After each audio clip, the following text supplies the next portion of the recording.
آج جس زمانے میں ہم وقت گزار رہے ہیں، لوگوں کی جسمانی ضروریات پوری کرنے کے لیے، غذائی ضروریات پوری کرنے کے لیے بہت سارے بندوبست کیے جا رہے ہیں، لیکن جتنا لوگ اپنی ظاہری ضروریات میں خود کفیل ہوتے جا رہے ہیں، اتنا ہی زیادہ وہ روحانی طور پر کمزور ہوتے جا رہے ہیں۔ گھنٹوں بیٹھ کر گپ شپ کرنے والے لوگوں کے لیے تھوڑی دیر بھی ذکر الہی کرنا مشکل ہو جاتا ہے۔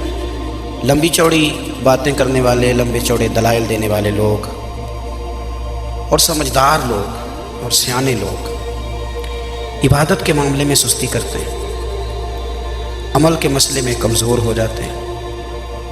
تسبیحات کرنا، وظائف پڑھنا، درود و سلام پڑھنا، کم بولنا، سچی بات کرنا، صبر سے رہنا، شکر کو اپنانا، قناعت اختیار کرنا، حسد، بغض، عداوت سے بچنا، یہ لوگوں کے لیے مشکل ہو جاتا ہے۔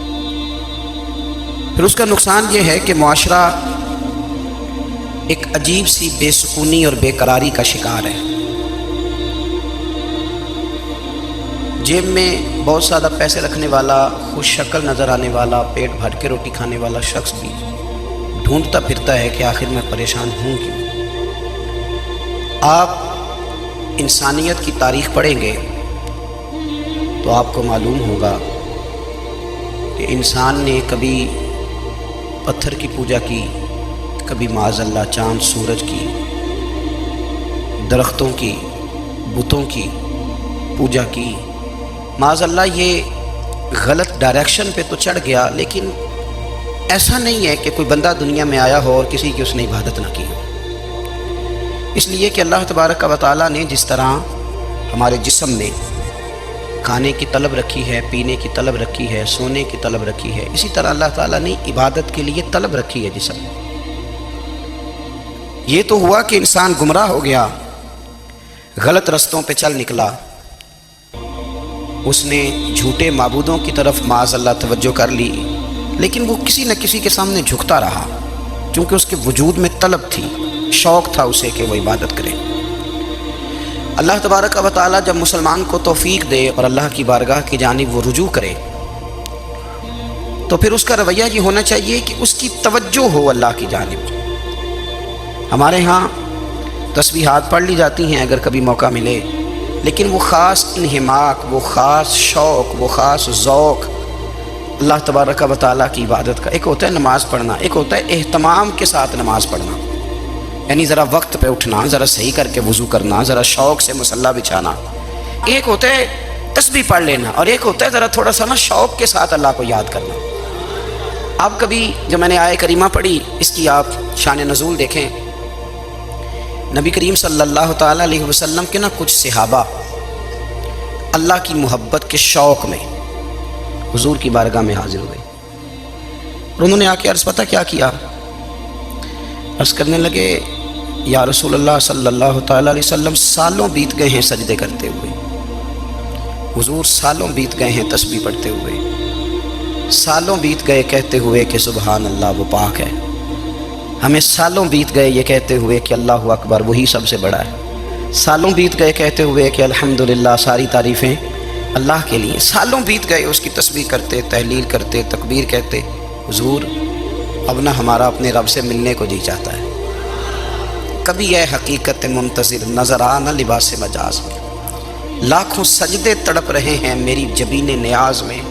اور اقبال کہنے لگے کہ تیرے عشق کی انتہا چاہتا ہوں، تو میری سادگی دیکھ کیا چاہتا ہوں، میرا ذرا سا تو دل ہے مگر شوق اتنا، میں وہی لن ترانی سنا چاہتا ہوں۔ میرا بھی دل کرتا ہے کہ اللہ میں تجھے کہوں میں تجھے دیکھنا چاہتا ہوں، جس طرح حضرت موسیٰ کلیم علیہ السلام نے کہا تھا، اور تو مجھے کہے کہ لن ترانی تو نہیں دیکھ سکتا، ذرا سا تو دل ہے مگر شوق اتنا، میں بھی وہی لن ترانی سنا چاہتا ہوں۔ پھر کہنے لگے بھری بزم میں راز کی بات کہہ دی، بڑا بے ادب ہوں سزا چاہتا ہوں۔ دیکھو سب لوگوں کے بیچ ہی میں نے یہ کہہ دیا۔ میرے عزیز صحابہ نا شوق میں، اتنے سارے لوگ ہیں، آپ کتنی ماشاءاللہ بڑی تعداد میں آپ آئیں، ہم بھی کبھی اس شوق میں گئے ہیں کہ ہمارے رب کو دیکھنے کو دل چاہتا ہے، ہمارا جی چاہے وہ کبھی ہمیں ملے، ہم کبھی اس کی زیارت کریں، اس کی بارگاہ کرم میں ہم حاضر ہوں، صحابہ نے عرض کیا یا رسول اللہ صلی اللہ تعالی وسلم ہمارا رب کہاں ہے؟ ہمارا نا اپنے رب کو دیکھنے کو جی چاہتا ہے۔ جب صحابہ نے یہ عرض کیا تو اللہ نے قرآن مجید نازل کیا، فرمایا وَإِذَا سَأَلَكَ عِبَادِي عَنِّي فَإِنِّي قَرِيبٌ۔ محبوب جب میرے بندے آپ کی بارگاہ میں آ کے میرے بارے میں پوچھیں نا تو ان سے کہہ دینا میں ان کے قریب ہی ہوں، قریب ہی ہوں۔ دلیل کیا ہے؟ آئی اذا دان، یہ جب بھی مجھ سے دعا مانگیں گے میں ان کی دعاؤں کو قبول فرماؤں گا، میں ان کے قریب ہوں، میں ان کے قریب ہوں۔ یہ جب بھی دعا مانگیں گے نا میں قبول کروں گا، میں ان کے قریب ہوں۔ اللہ تبارک و تعالیٰ کے بندے اللہ سے محبت کرتے، رب کی بارگاہ میں جھکتے، اس کو اپنے دکھ سناتے، اس کے پیارے محبوب صلی اللہ تعالیٰ علیہ وسلم کا وسیلہ لے کے اس کے حضور حاضر ہو جاتے، پیشانیاں سجدوں سے روشن ہوتی۔ ہم نا ہر چیز کے لیے وقت نکالتے ہیں، ہر چیز کے لیے، لیکن عبادت کے لیے وقت نہیں نکالتے۔ ہر شے آباد ہے، ہر شے، ہماری فیس بک بھی آباد ہے، واٹس ایپ بھی آباد ہے، ہمارے ٹویٹر بھی آباد ہیں، ہماری ہر چیز آباد ہے۔ سب سے کم آباد ہمارا مصلی رہ گیا ہے، سب سے کم۔ وہ لوگ اب ڈھونڈنے سے ملتے ہیں جن کی بغل میں مصلی ہوتا تھا۔ میرے بھائی آپ کتنا کو دنیا کے پیچھے بھاگو گے تھکا دے گی، کتنا دولت کے پیچھے بھاگو گے تھکا دے گی۔ آپ جب اپنی زندگی میں جمع تفریق کرو گے نا تو مرتے وقت احساس ہوگا کہ سارا کچھ تو لوگوں کے لیے کیا، اپنے لیے تو کر ہی کچھ نہیں سکے۔ اور ہم عبادت کے معاملے میں بہانے بازی بھی کرتے ہیں۔ ہم کہتے ہیں اوہو رزق کمانا بھی تو عبادت ہی ہے نا، تو میں حلال روزی کے لیے جا رہا ہوں، یہ بھی تو عبادت ہے نا۔ میری طرح کے لوگ کہہ دیتے ہیں کہ میں سویرے اٹھ کے مدرسے میں کچھ اسباق دیکھتا ہوں تو یہ بھی تو عبادت ہے، میں بیان کرنے کے لیے مطالعہ کرتا ہوں تو یہ بھی تو عبادت ہے نا، اتنے لمبے سفر کر کے ملک میں دنیا میں گھومتا ہوں تو یہ بھی تو میں عبادت ہی کر رہا ہوں۔ اب اسپیشل نفلوں کے لیے وقت کس طرح نکلے، اسپیشل کر کے تسبیح میں کیسے چلاؤں، میں سارا کچھ ہم بہانے بنا لیتے ہیں نا۔ میرا سوال یہ ہے کہ یہ ساری باتیں صحابہ کو، نبی کریم کو، دیگر لوگوں کو بھی تو پتہ تھی نا، لیکن آپ غور تو کریں 23 سال حضور کو وقت ملا، مختصر وقت ظاہراً تبلیغ کرنے کے لیے، پوری دنیا میں دین بھی پھیلانا ہے۔ گھر میں 11 ازواج ہے، 4 بیٹیاں ہیں، ان کی اولادیں، سارے کام کاج بھی دیکھنے، لیکن سیدہ طیبہ طاہرہ حضرت عائشہ صدیقہ رضی اللہ تعالیٰ عنہ فرماتی ہیں سارا دن تبلیغ کرتے، ہر غلام کے دکھ سنتے، گھر میں آتے تو اپنے گھر والوں کا خیال کرتے، کام میں ہمارا ہاتھ بٹاتے۔ قربان جاؤں، کہتی ہیں زمانہ سارا سو جاتا لیکن آمنہ کے لال مصلی بچھا لیتے۔ دنیا سو گئی، ساری سب سو گئے، جو خدام تھے، وہ جو غلام تھے وہ سو گئے۔ صحیح مسلم نے لفظ ملیں گے، سیدہ پاک فرماتی ہیں او میرے نبی کے غلاموں، میں نے یہ رنگ بھی دیکھا ہے کہ حضور نے اتنا کھڑے رہے، اتنا قیام کیا، اتنا قیام کیا کہ مقدس پیروں میں ورم آ گئے، سوج گئے پیر، اتنے بڑے۔ دل پہ ہاتھ رکھ کے نہیں بتا سکتا کہ میرے کبھی نماز میں پیر سوج گئے، کوئی نہیں بتا سکتا۔ بچوں کی روٹی کماتے تھک گئے بات الگ ہے، ہم سیر کرنے گئے تو تھک گئے بات الگ ہے، لیکن عبادت میں یہ بھی تو مسلم شریف ہے نا، یہ بھی تو دین ہے نا، یہ بھی تو حضور کی سنت ہے، یہ بھی تو وہ چیز ہے جو کریم کی آنکھوں کی ٹھنڈک ہے۔ سیدہ فرماتی ہیں پیروں میں ورم آ گئے، اور ساری رات ہی حضور نے نماز پڑھی اور ایک ہی آیت بار بار دہرائی۔ مسجد نبوی میں بلال حبشی نے فجر کی اذان دے دی اور حضور ابھی مصلی پہ تھے، کریم فارغ ہوئے۔ میں نے عرض کی یا رسول اللہ صلی اللہ علیہ وسلم، آپ کے تو صدقے اللہ اگلے پچھلوں کے گناہ معاف کرے گا، تو آپ اتنی آہوزاری کیوں فرماتے ہیں؟ آپ تو شفیع ہیں، آپ تو انبیاء کے امام ہیں۔ تو حضور نے فرمایا عائشہ تم نے گنوایا ہے نا میرے اللہ کی مجھ پر کتنی رحمت ہے، افلا اکون عبدا شکورا، فرمایا اگر اس نے اتنی نعمتیں دی ہیں تو کیا میں اس کا شکر گزار بندہ نہ بنوں، میں شکر گزار بندہ نہ بنوں اس کا؟ پھر اگر اتنی نعمتیں اس نے دی ہیں، مجھے اتنا نوازا ہے، تو پھر میں اس کے سامنے سجدے نہ کروں؟ او میرے بھائی، بڑے قابل فخر لوگ ہیں ہم کہ ہم نبی پاک کے غلام ہیں، ہم قابل فخر ہیں کہ نبی کریم کے غلام ہیں۔ کیا کبھی اس غلامی کے شکرانے میں بھی 2 نفل پڑھے کہ یا اللہ تیرا شکر ہے تو نے ہمیں حضور کا غلام بنایا ہے؟ یاد رکھیں کہ اپنی روحانی زندگی کو آباد کریں، استغفار پڑھیں، تسبیحات کریں۔ حضرت عبداللہ ابن عمر رضی اللہ تعالیٰ عنہ حضرت عمر کے صاحبزادے ہیں، مکہ مکرمہ میں ان کی قبر ہے۔ میں نے جب انہیں پڑھا تو مجھے ان سے بڑا پیار ہو گیا، لیکن آپ کو پتہ ہے وہاں جا کے کسی شخص کا مزار تلاش کرنا یا پوچھنا ایک مشکل کام ہوتا ہے۔ تو ایک دفعہ میں مکہ شریف میں حاضر تھا، تو ایک گاڑی والا ڈرائیور مجھے کہنے لگا کہ مولانا میں آپ کو جانتا ہوں، مجھے آپ سے محبت ہے، ایک بات بتاؤں آپ کو؟ میں نے کہا بتاؤ۔ کہنے لگے حضرت عبداللہ ابن عمر کی قبر دیکھنی ہے؟ میں نے کہا یہ تو نہیں کہہ رہا، یہ کسی نے بندوبست کرایا ہے، یہ اللہ نے تیرے دل میں بات ڈالی ہے، یہ ہو گیا تو لے چل مجھے۔ حضرت عبداللہ ابن عمر کو نبی پاک نے فرمایا تھا راجل صالح، یہ نیک بندہ ہے، یہ متقی آدمی۔ حضرت عبداللہ ابن عمر رضی اللہ تعالیٰ عنہ سیدنا فاروق اعظم رضی اللہ تعالیٰ عنہ کے صاحبزادے ہیں، اور ان کی ہمشیرہ سیدہ حفصہ رضی اللہ تعالیٰ عنہ حضور کی زوجہ محترمہ۔ ایک دن اپنی ہمشیرہ سے کہنے لگے کہ نبی کریم صلی اللہ تعالیٰ علیہ وسلم گھر میں آئے نا، اور اگر حضور غم امت میں پریشان نہ ہوں، طبیعت کو حشاش بشاش دیکھو، تو ذرا پوچھنا تو صحیح حضور کا میرے بارے میں کیا خیال ہے، پوچھنا تو صحیح کہ کریم کی بارگاہ میں میرا کیا مقام ہے، میرے بارے میں حضور کیا فرماتے ہیں۔ اب بہن کو کام بتائے، اور بتائے بھی بھائی، اور پھر بہن وہ کام نہ کرے، یہ تاریخ میں ہوتا نہیں۔ حضرت عمر فاروق رضی اللہ تعالیٰ عنہ کی صاحبزادی ام المومنین رضی اللہ تعالیٰ عنہ فرماتی ہیں کہ میں تو بس منتظر تھی، انہوں نے تو کہا تھا نا کہ اگر تم حشاش بشاش دیکھو تو بات کرنا، لیکن حضور تشریف لائے، میری باری تھی، میرے گھر تشریف لائے، کھانا پیش کیا تو فوراً میں نے عرض کی حضور ایک بات پوچھنی تھی۔ تو حضور نے فرمایا پوچھئے۔ میں نے عرض کی حضور میرے بھائی عبداللہ ابن عمر کے بارے میں آپ کا کیا خیال ہے؟ نوجوانوں میری بات پہ غور کرنا، میرے بھائی کے بارے میں آپ کا کیا خیال ہے؟ تو نبی کریم صلی اللہ تعالیٰ علیہ وآلہ وسلم نے میری طرف دیکھا، اور پھر حضور زیر لب تھوڑا مسکرائے، اور بریلی کے امام کہتے ہیں کہ حضور مسکرا دیتے تھے نا تو جو بڑا دکھی ہوتا تھا وہ بھی ہنس پڑتا تھا۔ اب سوال پیدا ہوتا تھا کہ پھر تو اس مسکراہٹ کے لیے انتظار کرنا پڑتا ہوگا کئی مہینے کہ حضور مسکرائیں تو رونے والے ہنسیں، تو اعلیٰ حضرت فرماتے ہیں نہیں، انتظار نہیں کرنا پڑتا، یہ مسکراتے رہنا تو حضور کی عادت ہے۔ جس کی تسکین سے روتے ہوئے ہنس پڑے، اس تبسم کی عادت پہ لاکھوں سلام۔ یعنی یہ تو عادت ہے حضور کی مسکراتے رہنا، اس کے لیے انتظار نہیں کرنا پڑتا۔ بھائیو آپ خیال رکھیں گے، غور کریں گے، حضرت عبداللہ ابن عمر رضی اللہ تعالیٰ عنہ کے بارے میں پوچھا تو سیدہ فرماتی ہیں کہ نبی کریم صلی اللہ تعالیٰ علیہ وسلم نہ زیر لب مسکرائے اور فرمایا حفصہ تیرا بھائی ہے تو اچھا، لیکن میں نے سنا ہے کہ عشاء کی نماز پڑھتا ہے تو فجر تک سویا ہی رہتا ہے۔ او نوجوانوں، 10 بجے تک سونے کی بات نہیں ہوئی، 9 بجے تک سونے کی بات نہیں ہوئی، 11 بجے اٹھنے کی بات نہیں۔ حضور فرمانے لگے میں نے سنا ہے کہ عشاء کی نماز پڑھ کے سو جاتا ہے اور فجر تک سویا ہی رہتا ہے، اسے چاہیے کہ تہجد کے وقت اٹھا کرے، اللہ کی بارگاہ میں حاضر ہوا کرے، آہوزاری کرے، سجدے کرے، عبادت کرے، اٹھتا ہے اور فجر میں جا کے اٹھتا ہے۔ حضرت جناب حفصہ رضی اللہ تعالیٰ عنہ کہتی ہے میں نے جناب عبداللہ ابن عمر کو پیغام دیا اور میں نے کہا میرے جوان بھائی سن، نبی پاک نے فرمایا ہے تو اچھا پر تہجد میں نہیں اٹھتا، نفل نہیں پڑھتا۔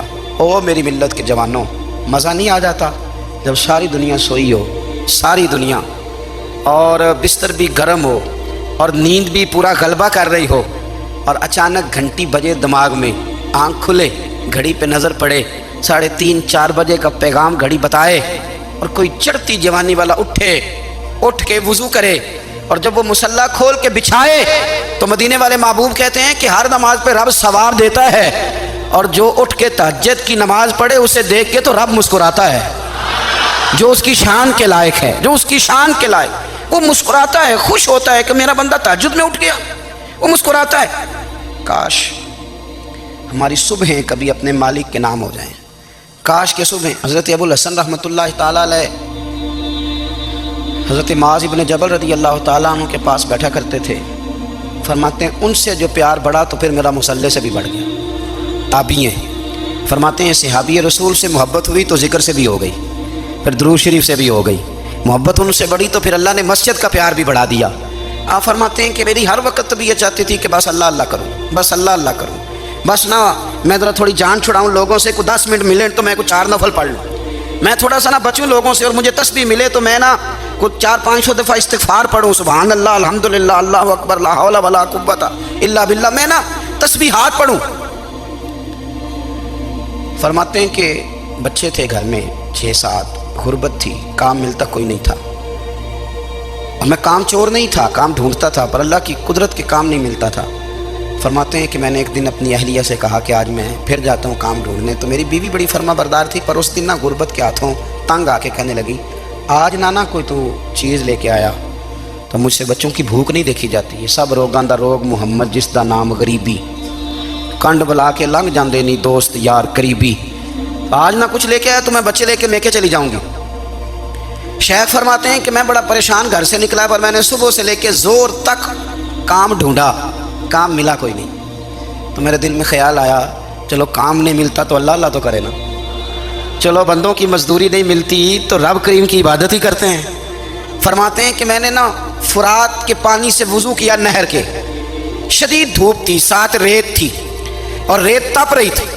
میں نے اپنا رومال وہیں مصلی کے طور پر بچھا لیا اور فرماتے ہیں کہ زور سے لے کر عصر تک نماز پڑھی. دھوپ بھی پورے زور پہ پر میرے سجدے کا ذوق بھی پورے زور پہ.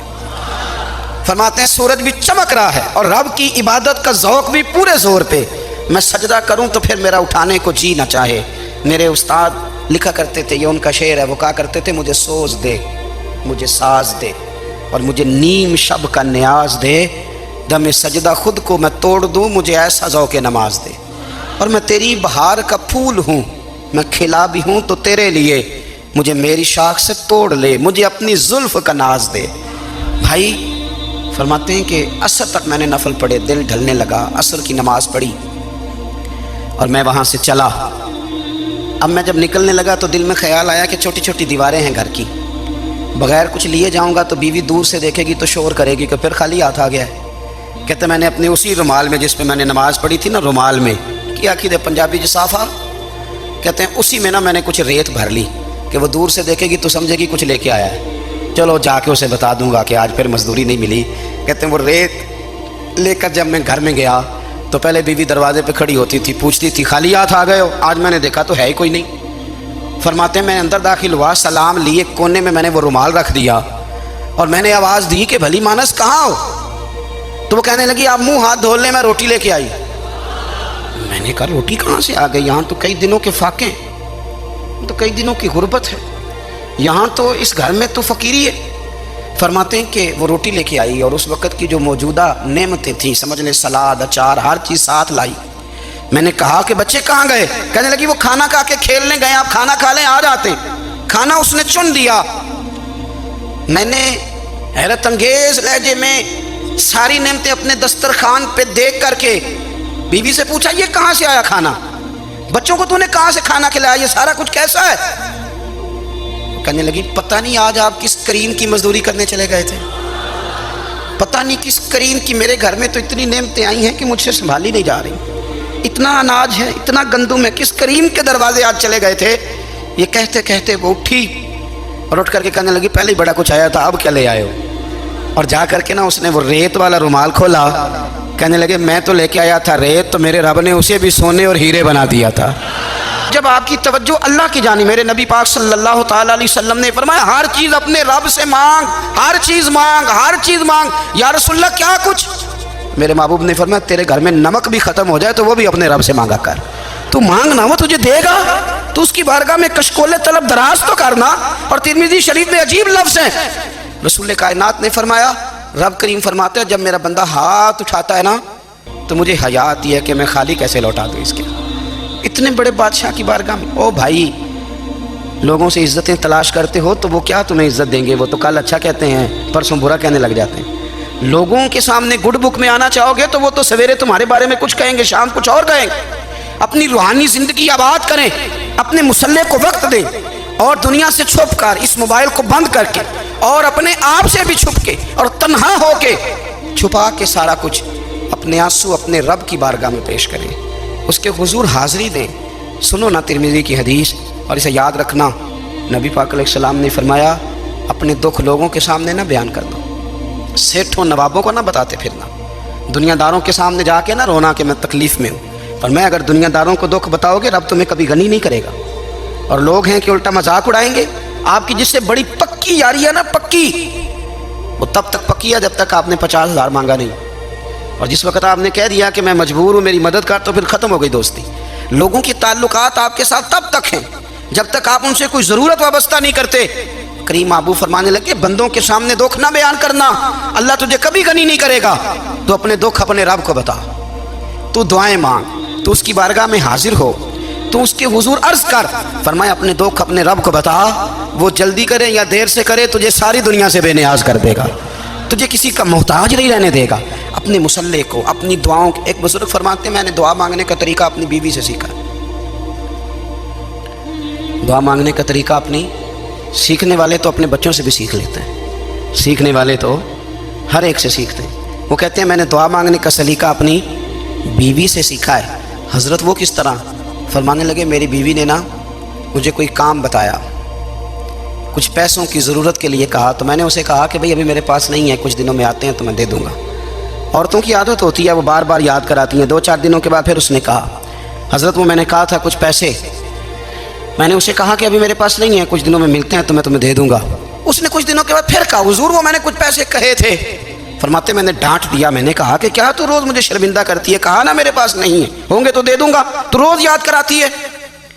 فرماتے اس نے پہلے تو میری ڈانٹ کو سہا، پھر میرے سخت جملوں نے اس کی آنکھوں میں آنسو پیدا کر دیے، پھر اس نے اپنے آنچل میں اپنے اس دکھ کو سمیٹا، اور پھر اس نے ایک جملہ کہا تو میں رو پڑا، اور مجھے اپنے رب سے مانگنے کا طریقہ آ گیا۔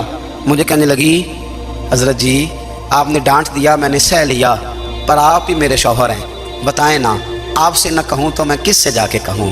فرماتے ہیں میں رو پڑا، اور میں کھل کے رویا، اور میں تڑپ کے رویا، اور پھر میری سسکیاں بند گئیں۔ تو مجھے کہنے لگی آپ کو کیا ہوا؟ میں نے کہا مجھے بھی دعا مانگنی آ گئی ہے، جب میں اسے کہوں گا نا اللہ تو ہی میرا رب ہے، میں تجھ سے نہ کہوں تو میں کس سے جا کے کہوں؟ میں کیوں کسی بندے سے سوال کروں؟ میں کیوں کسی دنیا دار سے کہوں؟ میں تیرے بندوں کا، نیک بندوں کا وسیلہ لے کے، تیرے محبوب کی غلامی لے کے تیری بارگاہ میں آیا، تجھ سے نہ مانگوں تو کس سے مانگوں؟ سمجھ آ گئی ہے جب میں اس رنگ میں مانگوں گا تو پھر رب میرے اوپر بڑا ہی فضل فرمائے گا، وہ میرے اوپر بڑی رحمت کرے گا، وہ میرے لیے آسانیاں کرے۔ عزیز دوستو ہم اس طرح کرنے لگ گئے ہیں کہ ہم نے نا اپنے تعلقات پر اعتماد کرنا شروع کر دیا ہے۔ میرے تعلقات بہت ہیں، ہم نے اپنی دولت پر اعتماد کرنا شروع کر دیا ہے، میرے پاس دولت بہت ہے، ہم نے اپنے علم پر، اپنی شہرت پر اعتماد کرنا شروع کر دیا ہے کہ میرے پاس فلاں چیز بہت ہے۔ یاد رکھنا جب بے نیاز اپنی صفت بے نیازی دکھاتا ہے تو بڑی بڑی دولتوں والے مجبور نظر آتے ہیں۔ بھائیو جب انسان کا رشتہ اپنے مالک کے ساتھ ہوتا ہے پھر تو غم بھی کچھ نہیں کہتے، پریشانیاں بھی کچھ نہیں کہتی، پھر تو زندگی صبر والی، پھر تو زندگی توکل والی، پھر تو زندگی بھروسے والی، پھر انسان اپنے آپ کو رسوا نہیں کرتا، دنیا داروں سے امیدیں اس کی ختم ہو جاتی، امیدیں اللہ رسول سے لگا لیتا ہے، مضبوط ہو جاتا ہے، مضبوط، طاقتور ہو جاتا ہے، خوددار ہو جاتا ہے، باوقار باعزت ہو جاتا ہے۔ حضرت بہلول دانا رحمۃ اللہ علیہ بیٹھے تھے تو ہارون رشید حج کر کے آ رہا تھا، تو رستے میں حضرت شیخ سے ملاقات ہو گئی تو السلام علیکم کے بعد کہنے لگا حضور کوئی حکم ہو تو بتائیے گا۔ تو حضرت بہلول دانا فرمانے لگے تیرا رب کون ہے؟ اس نے کہا اللہ۔ تو فرمایا میرا کون ہے؟ کہا اللہ۔ فرمانے لگے تو بڑے بیوقوف ہے، کیا تو یہ سمجھتا ہے کہ رب ہارون رشید کو تو دے گا اور بہلول دانا کو بھول جائے گا؟ تیرا بھی وہی رب ہے، میرا بھی وہی رب ہے، اس نے اگر تجھے دے کے آزمایا ہے تو ہو سکتا ہے مجھے نہ دے کے آزما رہا ہو، جب اس کی حکمت کے تقاضے ہوں گے تو عطا کرے گا اور دے گا، تو جا اپنا کام کر۔ بھائی اپنی روحانی زندگی، اپنی عبادات، اپنے وظائف، اپنے روزمرہ کے معاملات، اپنی دعائیں، اپنا استغفار، دیکھو کوئی مشکل کام تو نہیں، 2 رکوع ہیں سورہ واقعہ کے اگر رات کو پڑھ لی جائے تو۔ میں کس طرح یہ بات بیان کروں کہ تعویذ بانٹنا آسان ہے اور وظیفہ بتانا مشکل ہے؟ سارا دن تعویذ بانٹیں تو لوگ لینے کو تیار ہیں، اور اگر آپ وظیفہ بتائیں تو کہتے ہیں تو مشکل کام ہے۔ او خدا کے بندے، اگر آپ کا تعلق قرآن پاک کے ساتھ مضبوط ہو، قرآن پاک کے ساتھ اگر آپ کا رشتہ ہو، لوگ سفارشیں ڈھونڈتے ہیں نا دنیا میں کوئی تعلق مل جائے تو میرا کام ہو جائے، دنیا میں اتنا مشکل معاملہ ہے، آخرت میں مجھے بتائیے گا کتنا مشکل معاملہ ہوگا۔ میرے نبی پاک صلی اللہ تعالیٰ علیہ وسلم نے فرمایا جو لوگ سورہ ملک پڑھا کرتے تھے نا، سورہ ملک، یہ سورت ملک قیامت میں ان کی سفارش کرے گی، اور اس طرح کرے گی کہ کہے گی اے اللہ یہاں اس بندے کو جنت میں داخل کر دے یا مجھے قرآن پاک سے علیحدہ کر دے، تو رب فرمائے گا جا اس کا دامن تھام کے اسے جنت تک پہنچایا۔ آپ بات کو سمجھیں، جب آپ کے تعلقات اپنے معاملات کے ساتھ مضبوط ہوں گے، یہ نبی کریم نے وعدہ کیا ہے کہ تو سورت واقعہ پڑھ تیرے گھر میں فاقہ نہیں آئے گا۔ حضرت عبداللہ ابن مسعود رضی اللہ تعالیٰ عنہ بیمار تھے تو حضرت عثمان غنی رضی اللہ تعالیٰ عنہ تیمارداری کے لیے تشریف لے گئے اور جا کر کے کہا کہ آپ بڑے بیمار ہیں، آپ کی بیٹیاں زیادہ ہیں، میں چاہتا ہوں کہ خزانے میں سے کچھ مدد کروں۔ تو سیدنا عبداللہ ابن مسعود رضی اللہ تعالیٰ عنہ اٹھ کے بیٹھ کر کہنے لگے امیر المومنین اللہ آپ کو میری طرف سے، میری بیٹیوں کی طرف سے بہتر صلہ دے، میری بیٹیوں کو کسی خزانے کی ضرورت نہیں، میں نے انہیں خزانہ دے دیا ہے۔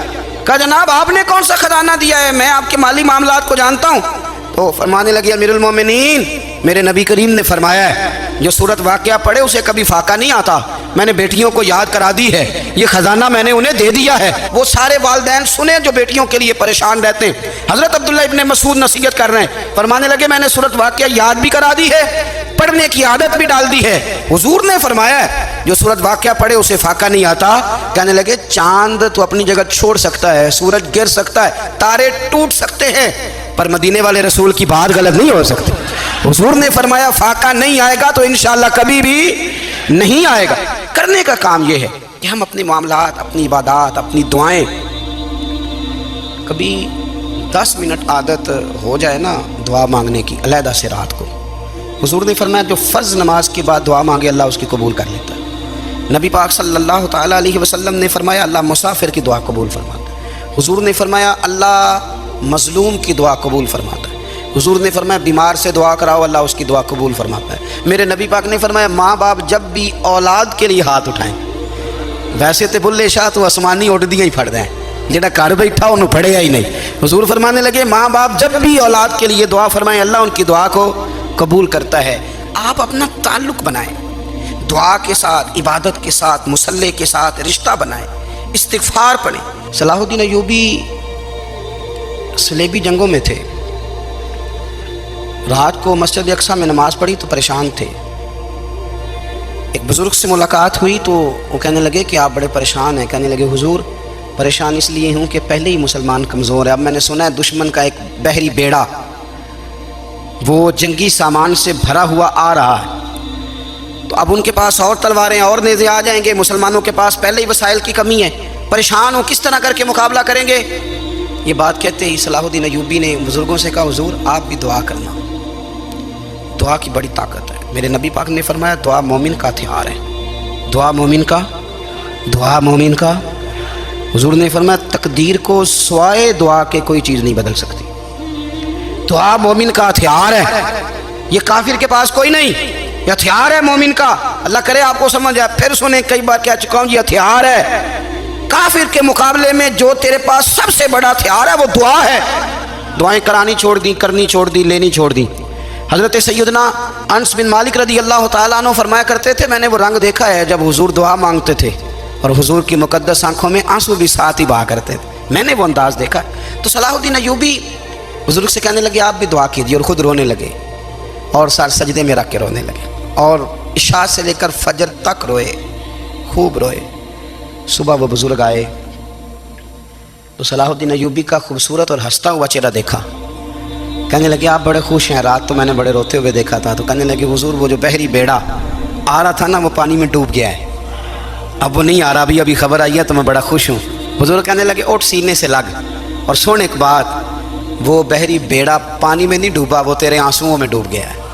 وہ جو تو رات رویا ہے نا رب کریم کی بارگاہ میں تو وہ ڈوب گیا ہے۔ بھائی اپنا مصلی کا، عبادت کا، وظائف کا، اللہ کا سلسلہ اس کو مضبوط کرے، اپنی دعاؤں کے تعلق کو مضبوط کرے۔ دعائیں بڑے انقلاب برپا کر دیتی ہیں۔ ہم تھوڑے نا جب سے خشک ہوئے ہیں نا، خشک، اور میری تو جماعت ہی صوفیاء کی جماعت تھی، ہم تو داتا علی اجمیری کی جماعت سے، ہم تو خواجہ اجمیری کی جماعت سے، ہم تو شیخ احمد فاروق سرہندی کی جماعت سے، ہم تو صوفیاء کی جماعت۔ ہماری جماعت نے بھی وہ تعلق جو ہمارے بزرگوں نے بنایا تھا۔ بزرگ اللہ کے قریب کیسے جاتا ہے؟ ہمارے یہاں نا بہت سارے لوگ کہتے ہیں جی نظر ہو گئی تو کام ہو گیا۔ بھائی جو بخاری مسلم میں طریقہ ہے نا اللہ کا قرب پانے کا وہ تو نفل ہے۔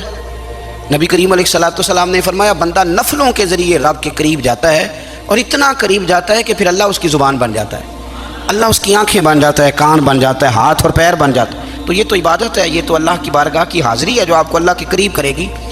تو اپنے نماز کو اہمیت دے کے ادا کریں، نمازیں موبائل بند کر کے ادا کریں۔ لیکن نا کچھ لوگ کہتے ہیں مجھے ٹائم نہیں ملتا نماز کا، تو میں کہتا ہوں یہ آپ نے بڑی جرت کی بات کی ہے۔ مجھے کو میرا پیر بھائی کہا جانا میرے پاس ٹائم نہیں آپ کو ملنے کا، تو میں کہتا ہوں آج کے بعد آنا ہی نہ۔ تو کیا سمجھتا ہے تو وہ بڑا آدمی ہے، تیرے پاس ٹائم نہیں ہے اور ہمیں ملنے کا ٹائم موج کر۔ تو آپ نے اللہ رسول کو کہہ دیا ٹائم نہیں، اور عجیب فلسفہ ہے نا۔ کہا جائے نماز پڑھنے آؤ تو کہتے ہیں کپڑے ٹھیک نہیں، اور کہا جائے کہ آؤ ذرا دعوت پہ چلیں تو کہتے ہیں 1 منٹ ٹھہر میں کپڑے بدل کے آیا۔ نماز کے لیے کہا تو کہتا ٹھیک نہیں، دعوت کے لیے کہا تو کہتا میں ذرا تیاری کر لوں، یوں جانا مناسب نہیں۔ یہ معاملہ ٹھیک نہیں۔ رب تو فرماتا ہے کہ جب تو مسجد میں آ تو زینت اختیار کر کے آ، خوب ذوق سے دعا مانگے، خوب شوق سے نماز پڑھیں۔